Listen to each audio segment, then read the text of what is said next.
ओम गणपते नमः. श्री स्वामी समर्थ. गणेशाची कथा. हे गणपती बाप्पा, जो तुझी ही कथा शेवटपर्यंत ऐकेल त्याचे कल्याण कर, संकटातून मुक्ती दे, यश दे, त्याच्या इच्छा पूर्ण कर. गणेश पुराण कथासार अध्याय 23. बल्लाळाचे गणेश लौकिक गमन. विश्वामित्र ऋषींच्या दिव्य ज्ञानामुळे ही दक्ष राजपुत्राची चरित्रकथा ऐकण्याचे भाग्य भीमराजास मिळाले.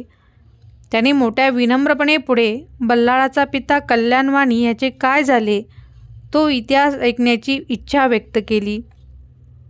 तेव्हा विश्वामित्र म्हणाले, राजन, शाप हा अखेर शापच असतो. तो मन कोणाच्या या मुखातून येईना. कल्याणवाण्याच्या बाबतीत सुद्धा तसेच झाले. पित्याने पुत्राची पूजा मोडली आणि पुत्राने पित्याला दिलेला शाप खरा ठरला. कल्याणवाणी इकडे बल्लाळास मारून त्याला झाडाला बांधून गावात गेला आणि घराचा उंबरठा ओरंडायच्या आतच तो अंध झाला. त्याची वाचा गेली. त्याच्या शरीरावर जागोजागी शते पडली. बिचारी इंदुमती, तिला मात्र त्याची अवस्थेत आपल्याला पतिव्रता धर्म सांभाळीत कल्याणवाणीची साथ द्यावी लागली. तिने पतीकडून हळूहळू नेमके काय घडले हे जाणून घेतले. मग वात्सल्य प्रेमाने ती धावत धावत बल्लाळाकडे आली.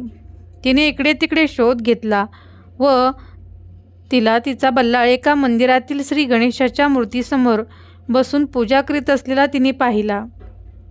ती धावत त्याच्याजवळ गेली. ती त्याला काही विचारणार तोच बल्लाळ तिच्या पाया पडत म्हणाला, माते, तुझ्या पोटी जन्म घेऊन मी धन्य झालो. माझी गणेश उपासना भक्ती फळास आली. आज मला इथे गणेशाने दर्शन दिले. माझ्यासाठी तो वरदविनायक इथे प्रगट झाला. जिथे कोणीतरी त्याची पूजा उधळली, मंदिर पाडले, त्या गणेशास दूर भिरकावून दिले. त्याच जागी हे बघ, हे नवे मंदिर त्याच गजाननाच्या कृपेने उभे राहिले आहे. माझा देव मला पावला आहे. मी सुद्धा सर्व काही भरून पावलो आहे. मुलाकडून ती माहिती कळताच तिला त्याचा अधिकच अभिमान वाटू लागला. त्याला प्रेमाने जवळ घेऊन ती म्हणाली, बाळ, झाले ना तुला दर्शन? आता घरी चल. तुझे वडील मुके झाले आहेत. त्यांची दृष्टी गेली आहे. त्यांच्या अंगाला शते पडले आहेत. ते फार दुःखी, कष्टी आणि व्यथित आहेत. त्यावर बल्लाळ म्हणाला, आई, मला क्षमा कर. त्यांनी माझी पूजा उधळली. माझा गणेश भिरकावला. त्यामुळे माझ्या मुखातून ती तशी शापवाणी गेली. कळत नकळत पित्याच्या या अवस्थेला मीच जबाबदार आहे. मी अपराधी आहे. मी आता या घरात येणार नाही. मी इथेच या श्री गणेशाच्या चरणीच माझे जीवन अर्पण करणार. त्यावर इंदुमतीने बल्लाळास पुत्र कर्तव्याची जाणीव करून देण्याच्या हेतूने अनेक गोष्टी सांगून पाहिल्या, पण त्याचा कशाचाच उपयोग झाला नाही. उलट पुन्हा एकवार आपल्या उपास्य देवतेचे ध्यान करून दूर कुठेतरी आपली दृष्टी स्थिर करून तो मातेस म्हणाला, माते, मला क्षमा कर. मीच दिलेला शाप हा पित्यास लागला आहे. आता मी घरी येऊनही कोणता उपयोग होणार नाही. पण काय? मातेने अधीरतेने विचारले. तेव्हा बल्लाळ म्हणाला, माते, पुढील जन्मी त्यांचे कल्याण होईल. त्यांना एका राजघराण्यात जन्म मिळेल. त्या जन्मात तुझेही नाव कमला असेल. ते स्वजन्मतः मुख्य बहिरे असतील. त्यांचे पिता पुत्रास आरोग्यता लाभावी म्हणून अनेक साहस करतील.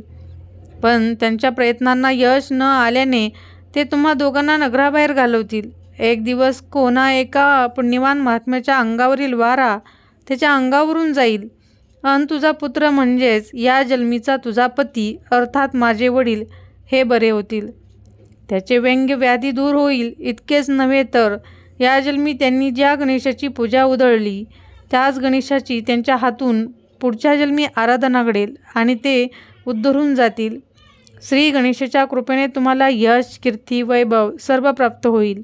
इतकेच बोलून पुन्हा एकवार मातेस विनम्र अभिवादन करून बल्लाळ उठला आणि सरळ जाऊन आपल्या गणेशासमोर बसला.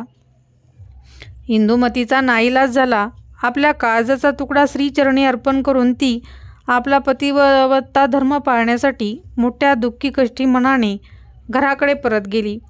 इकडे माय परत गेली आणि तिकडे आपला प्रिय भक्ताला गणेश लोकी घेऊन येण्यासाठी श्री गणेशाने एक दिव्य विमान पाठवले. आपले सर्वस्व श्री गणेशाचरणी अर्पण केल्याने त्या भक्त बल्लाळास गणेशाने दूत मोठ्या आदर सन्मानाने गणेश लोकी घेऊन गेले. पुढे तोच गणपती, तेच मंदिर हे या बालभक्ताची गौरवगाथा गात बल्लाळ विनायक आणि बल्लाळाचा ईश्वर म्हणजेच बल्लाळेश्वर या अष्टविनायक स्थानातील एक मानाचे स्थान बनले. पुढील अध्याय पुढील व्हिडिओमध्ये. व्हिडिओ आवडला असेल तर चॅनलला लाईक आणि सबस्क्राईब करा.